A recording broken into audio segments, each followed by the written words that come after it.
What's up everybody, Arrg the Pirate here, and today we're going to be playing Support Phase.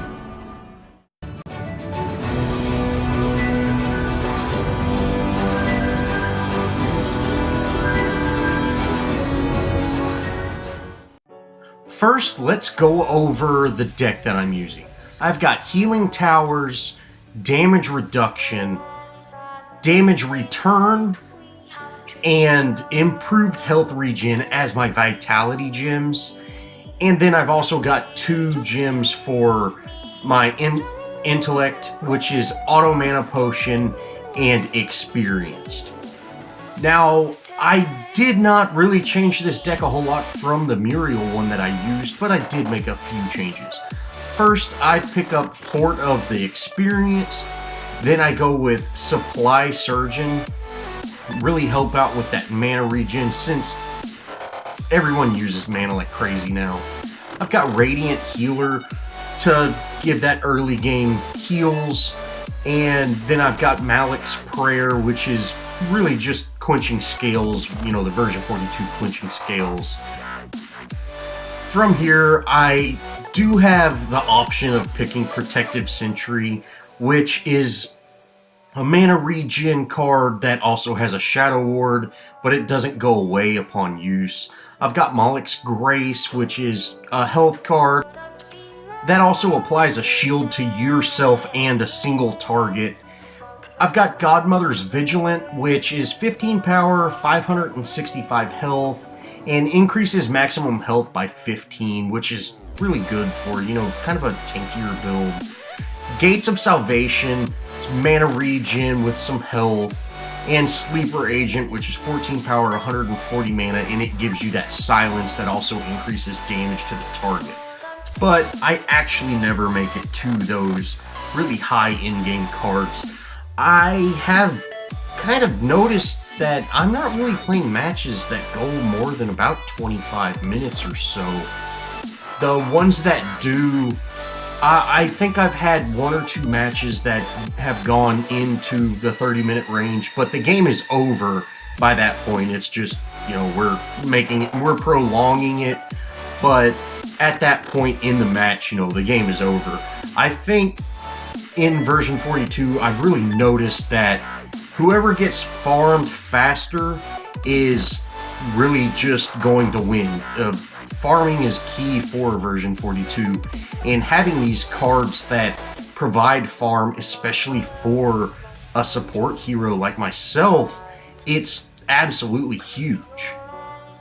Now, if you see here, I did start with that 1,000 gold experience card, and I hit level 5 right after the offlane hero hits level 5, which we do get a kill, but I'm able to maintain a very high amount of, you know, just player experience by keeping this card. And since I'm not going for last hits and our jungler is fairly slow in this match, I don't get just an absolute ton of gold, but since I do have a very high player level, I'm really able to provide a lot for my team. Now, for everybody that wants to play supports, I know a lot of y'all do, the support role is no longer necessarily about the cards. It feels like it's more about the kit, which is almost the exact opposite for all the other heroes.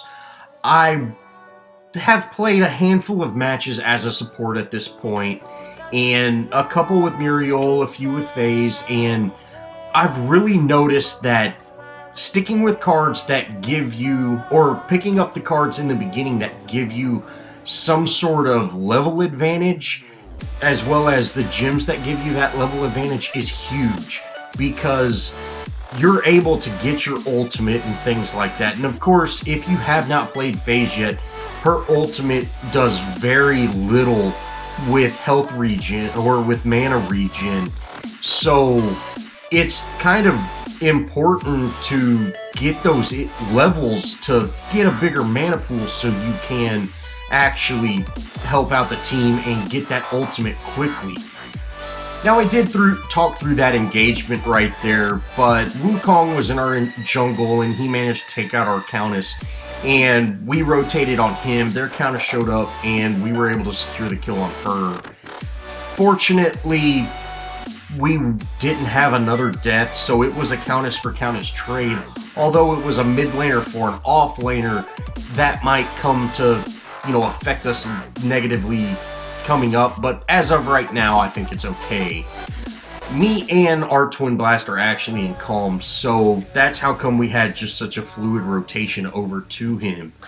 And, you know, it's really kind of critical for support to be in calms right now, especially with version 42. Everybody's just building tons and tons of damage, and they're really testing out these new cards. So as a support, your job is to keep your ADC alive, and I would highly recommend staying safe, as well as picking up these cards that they might not give you the best sustain, but they will level you up faster, and that will allow you to build on your kit, which I have noticed that kits are way more important to a support than pretty much every other hero right now.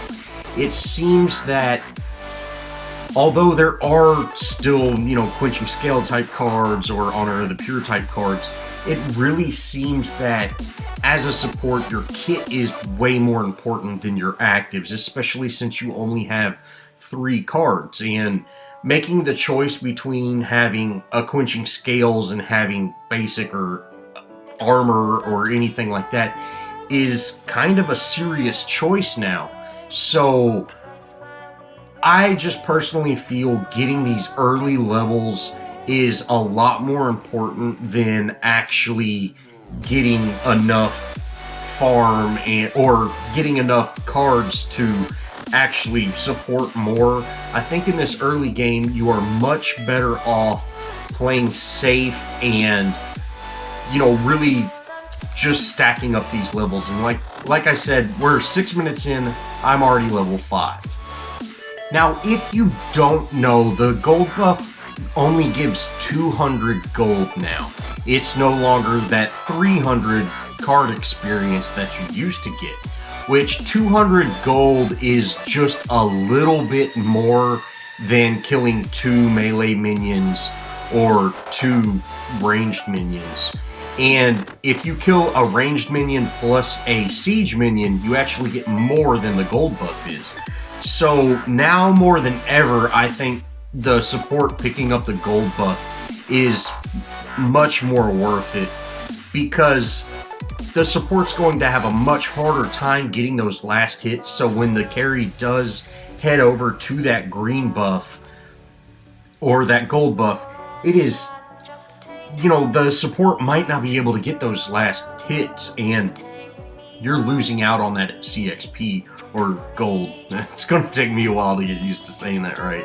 But I really think that now the support picking up the gold buff is way more important. Of course, not every ADC believes that, and if I am in comms with someone that thinks the ADC needs the gold buff more, I of course let them have it. And if you saw right there, the minion wave was pushed up too far, and that was just an open opportunity for Twin Blast to pick up that gold buff, so I just let him have it. I'm not going to take it away from him. It's much more important for him to get it over me. Wukong did end up coming in for a gank on us, and I do run out of mana, but we are able to get a significant amount of damage on both Countess and Wukong. Now, Twin needs to head back. ADCs take so much damage, and I was about to head back, but I said, you know what? They might really try to put some pressure in this lane, so I go ahead and stay here. I am getting, you know, a little bit of regen from having those gems on, and I am also going to have to learn that my blind does almost no damage now. So if you saw there, I tried to use my blind to do some damage to those 2 minions, and I don't even think it even affected the smaller ranged minion, just due to that armor that everyone has now. So as a Phase support, you know, I do have that master rank on Phase. I'm really kind of going to have to relearn her because she did have one of the best wave clears of all the supports, and now that is completely gone. Well, me and Twin at 9 minutes decide, hey, we're going to just go ahead and take out this tower. We probably could have done it without the ultimate, but I decided to ult because I was out of mana. And if you see here, I'm about a third mana, so a Phase ult increase, you know, you get about a third of your mana back from using that Phase ult. And that's another thing that we're going to actually have to sit back and learn. We go ahead and rotate to mid. Now, if you see, I ran through the middle, which, if you've watched any of my positioning videos, I always say, hey, that's a really bad idea. But since Countess was in the mid lane, and she was right there at the river, we had vision on that, and we were able to see there's no enemy heroes, that, at least any of them that aren't in the shadow plane. So we were able to safely run through there. Unfortunately, we didn't really get a whole lot done. I ended up heading over to Kalari, and we might have been able to make a play happen there, but I thought saving this tier 2 was more important than actually going after those kills. Especially since I was so low on mana, I wouldn't really be able to change my lean or anything like that. Now, whenever I head back to tower, I go ahead and pick up my mana regen card. I kind of feel that keeping people healthy is not my issue. I'm running out of mana a lot quicker. I don't know if it's I'm using a lot more mana than I used to, or if it's me spamming abilities. I still have not really figured out which one that is, but I am definitely going through mana much faster in version 42 than I was in version 41. So I've kind of been picking up my mana regen card over that health regen, especially with Phase, since she kind of has a built-in health regen. Now I'm going to kind of just skip ahead just a little bit here, and I'll probably do this for the end of the video, just kind of show the highlights. I'd like to kind of get my videos a little shorter than they have been, but we end up going in on this tier 2 tower. Countess heads over, and of course Wukong's here with his green buff. But I do manage to ult Twin. We take out that Countess fairly easily, and I'm trying my best to take out this Wukong, but unfortunately he does end up getting Twin Blast down. Now, Wukong gets out, and I'm not exactly sure what was going through his head at this time, but he ends up coming back in, and I'm thinking, hey, I'm going to get a root on him, and I'm going to go over and try to blind him, and maybe get a kill on him. And of course, you know, carry Phase, I'm able to get that fairly easy kill. I'm not exactly sure why he did not go back. He did get out, but that's really a learning thing that people have to figure out is, you know, hey, support heroes can do some damage, although they're not very high damage. I end up heading back to tower after that fight, and I go ahead and pick up my health regen card, and I'm now going to head back in lane. I ran back to base because I didn't realize I didn't top off on mana. And that's another one of the things that I have noticed. I used to equip a card, and by the time I equipped a card, I was full on mana, and now it seems like whenever I go into base, I'm having to wait a lot more to get that mana. Now, Countess is defending her lane, but their Iggy is doing just pretty good damage to her. I did manage to top her off with health, and I try to get a root on him, which I'm also using my abilities to try to keep her healed, but you see, he uses his ultimate and just absolutely evaporates her under our tower with just, you know, 3 turrets up. He didn't even have all 4 turrets up. So, you have to play very safe if you are one of these very weak heroes like Countess. Even though she was tethered to me, even though I was using abilities to get her health back up, she was still just completely deleted by that Iggy ultimate. And that's another kind of key point to version 42 is ability damage seems much more significant than it used to. Although it was never low, it seems like abilities hit much harder now. Now, their Murdoch and FaZe have been pushing our off lane fairly hard, and me and Twin head over there to get a gank on them. I'm able to get an ult on, and we actually have a fairly decent team fight right here. If you see, I am currently level 10, which is higher than both their support and their ADC. Of course, their mid laner is a little higher than me, but I am one of the top level heroes in the match right now, which has never been the case. So I'm really kind of feeling this, hey, get your level advantage as a support, because like I said, I feel most of the support is coming from your kit over your cards, which in version 40 and all the other versions of Paragon before, you had about the same. You were getting about the same amount of support from your cards as your kit. But I kind of feel the roles have switched just because you only have 3 cards, and at the most you can only have 3 actives. Now again, me and Twin head over to the off lane because Murdoch and FaZe are pushing again. And if you see here, she's actually heading towards this fog wall, and she leaves Murdoch, and we're able to collapse on her and really put some damage and get her down. Now, it was unnecessary to use this ultimate to actually take her out, but I wanted to make sure we were able to secure that kill. Although we missed out on getting the kill on Murdoch, which is unfortunate. As long as we took that support down, we know he's not going to be an issue, because if he does get out of position or just kind of overextended just a little bit, we're going to be able to absolutely destroy him this early in the match.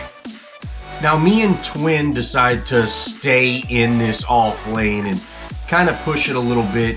Their FaZe and Wukong end up collapsing over here. I pull Twin out, but we had just a little bit of miscommunication on what we were going to do, and he ends up going down to that Murdoch ult, which, you know, that's unfortunate, but it happens. And I really thought I was going to go down here, but we had some collapse of the team. I'm able to help out this Kalari, get him out of there safely, and we really turn this fight around. Now we're in a 4v2 situation after taking out the enemy FaZe. I'm able to use my lance to take out that Countess, and Kalari ends up taking out Murdoch, and I pull him out of that tower, and we not only take down 3 of their heroes, but we're able to get this tier 1 tower down and really put some pressure on the tier 2 tower. Now I end up backing, and we have to head to mid lane. We end up losing that tier 1 mid lane tower, but that's quite alright. You know, that tower, it was okay that it fell. We're 23 minutes into the match, and although we've had kind of a slower match than all my other matches right now, and we still only have 1 tier 2 down on their side, and they have 1 of ours down, we have had a very high killing match, where I think once the new kind of wears out and people get more familiar with decks, I think we will begin to see a lot more 20-minute matches, because you can put just so much pressure on lanes this early in the game. Now, I did use my ultimate for that Wukong kill. Unfortunately, Severog ended up with it, not our ADC, but that's quite alright. We need to head back to our off lane because our inhib is taking creep damage, but our Kalari, which we are in comms with him as well, he said, hey guys, don't worry about it, I've got it. So we're going to continue to put pressure on this mid lane. Now me, Twin, and Sev all just wrapped up getting Raptors, and for whatever reason Sev went for a jungle invade afterwards, and they had just a massive team collapse. He unfortunately went away from me instead of towards me, and once he rounded that corner I could no longer pull him. But me and Twin kind of head over there. Our team kind of collapsed. It was just really not the best position, but ended up working out great. We did manage to take out that Wukong fairly easy, and their phase was out of position. Countess was able to get that easy kill on her. Kalari took out Murdoch, and this is really kind of it, the beginning of the end of the game. We head to mid lane, or I head to mid lane. Twin Blast ends up securing the enemy green buff, and we're able to push this tier 2 mid lane tower down. Now Twin and Severog ended up going for Prime shortly after that tier 2 tower fell. I was out of mana, so I went and grabbed that river buff and filled back up on mana, and they were pretty easily able to take that out. So although you no longer have lifesteal on Prime, as long as you have someone to tank the Prime main damage, you can very easily two-man that. And I would have to be honest in saying I think if I was in their hook to really the ADC, I would probably have enough sustain for him to two-man it, but it does require two people just because ADC can no longer lifesteal. Now we all kind of collapse on this off lane tower or safe lane tower, and this is really kind of the end of the game. We make a real big push here. We're able to down all the down a couple of the inhibs and just really end this match fairly easily. Now before this match wraps up, I'd just like to kind of talk about a few things I've experienced as playing the support role so far, and the first being is pick up font of a experience. That is the number one card I think really anybody or any support hero needs. You can pick it up straight away. You start getting experience straight away. If you've got a jungler that is jungling, you will get enough gold to start picking up your other gems and things like that. But by getting that card from the very beginning, this is going to allow you to start getting experience and maybe even keep up with the off-lane hero. Especially if you are able to force him out of lane once or twice, you might hit 5 before they do, which is something that was almost unheard of in, the previous versions of Paragon. So I'm really a big fan of getting that experience, and that's really with all the heroes that I've played so far. It's Paragon 42 is much more of a farming game than it was in the previous versions. I really think that getting kills and farming is way more important than actually zone control and lane control. But it's still very early and I've got some things to learn. Well, thanks for watching, guys. If you enjoyed this video, show me some love. Leave me a comment, think about subscribing, and as always, I'll see y'all in the next video.